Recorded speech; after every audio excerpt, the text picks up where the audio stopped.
take a moment to celebrate.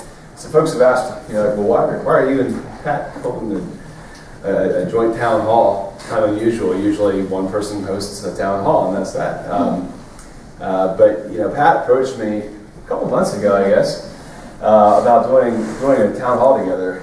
Pat and I have a really good working relationship. We might be different parties and we view things differently, but we have a really good relationship, and we work really well together, and we try to see things from the other person's perspective. And I think we've both learned more about our community and about politics and all the stuff that we do from each other.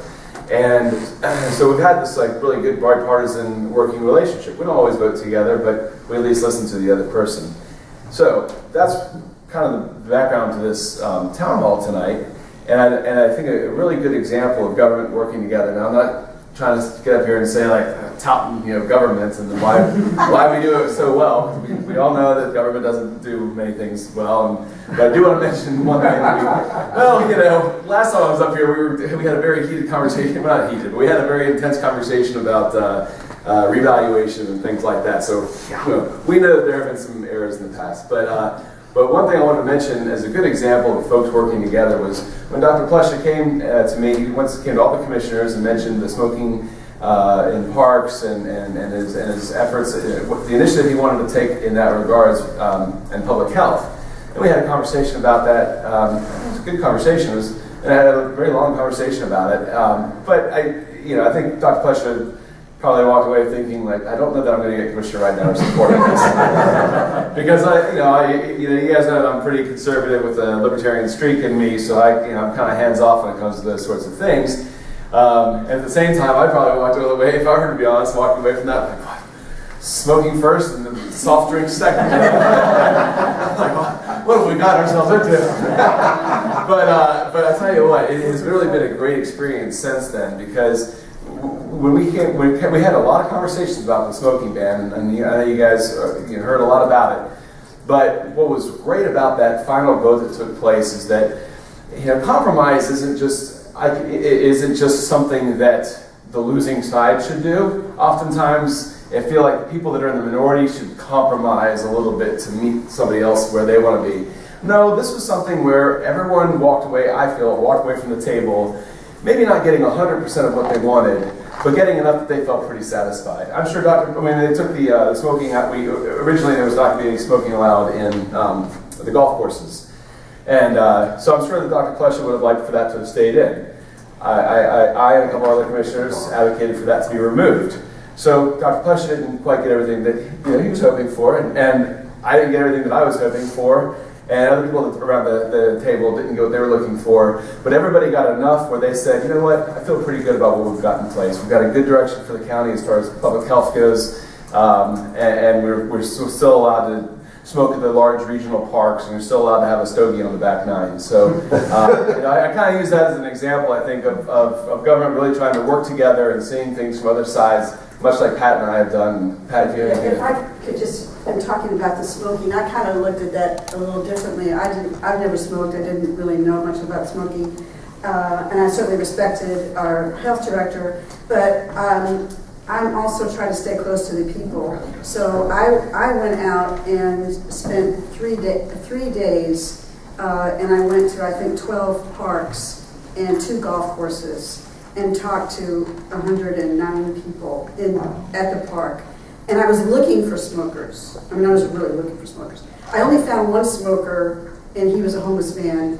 And I did find people drinking, and I told them I was from the county, and they were like, we're not supposed to drink. I said, well, yeah, that's true. We're not supposed to drink in the park, but I'm not really here about that, so I'm not going to call the police. But I went out and talked to the people, and then I put it on Facebook, which was a good dialogue, and I probably had 200 people weigh in. So it's a matter of listening, and it's like when we did the gun thing in the beginning, when I was chairman, and Matthew there was a thing about guns in parks, and Matthew, I was the chairman at the time, and he approached me and said, this is important to me. And I said, yeah, I know it's important to you. Of course, I was thinking to myself, I'm a Democrat, it's not really important to me. But I said, let's meet and let's talk. And we met, and I said, okay, talk to me like I'm in kindergarten. because I don't know anything about guns. And so he explained it to me, and then I did more research.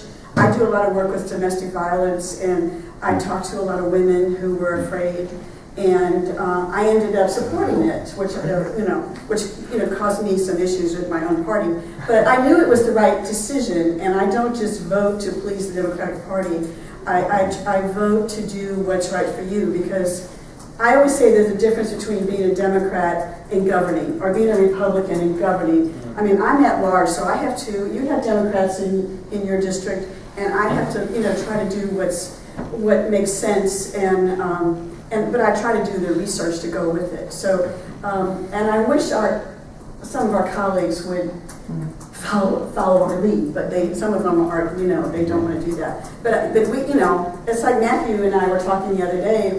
We get frustrated because the Democrats don't really talk to me, and luckily the Republicans talk to me, but I'm pretty much, by myself a lot. But I said we can still do some things. So let's strategize and try some things that we can do to make, because all we really want to do is serve and to try to make our life better here, and make our community a better place to live. But we are so fortunate to have Dr. Plesha. He's added a lot to the county.